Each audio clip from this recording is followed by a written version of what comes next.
খতম উপলক্ষে দোয়া ইফতার মাহফিল অনুষ্ঠিত অনুষ্ঠান। সোনারগাঁও উপজেলা জান্নাতুল ফতেহ কবরস্থান সংলগ্ন শম্ভুপুরা ইউনিয়ন পবিত্র মাহে রমজান উপলক্ষে কবরবাসীদের স্মরণে ওয়াজ ও দোয়া মাহফিল আয়োজন করা হয়। উক্ত মাহফিলে উপস্থিত ছিলেন প্রধান আলোচক মুফতি মোহাম্মদ গোলাম রাব্বানী কাশিমি। আরও উপস্থিত অতিথি হিসেবে ছিলেন হজরত মাওলানা হাফিজ কারি সালাউদ্দিন আল কুতুবি। আরও বিভিন্ন দিনী আলিম উপস্থিত ছিলেন।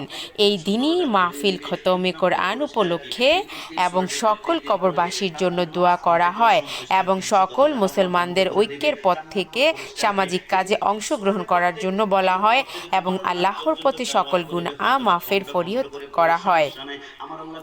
জান্নাত জাহার রুদ্রবার্তা। কলবের ভিতরে সিট কেন দিবে, 5 নম্বর পুরস্কার কে দিবে? প্রত্যেক দিন 66 খতম কোরআন দিলে যতটুকু সওয়াব পাওয়া যায় একদিনেই তা করে বলে সুবহানাল্লাহ। আল্লাহর নবী সরকারে মদিনা বলে খোদার ইজ্জতের কসম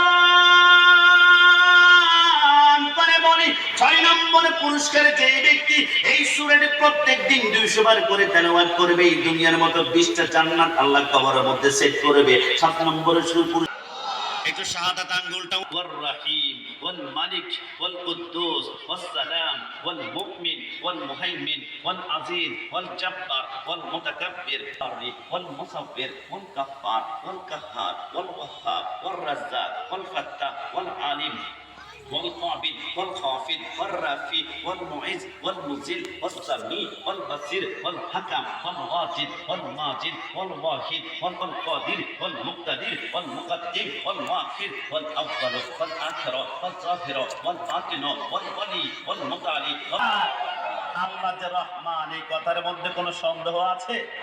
এটা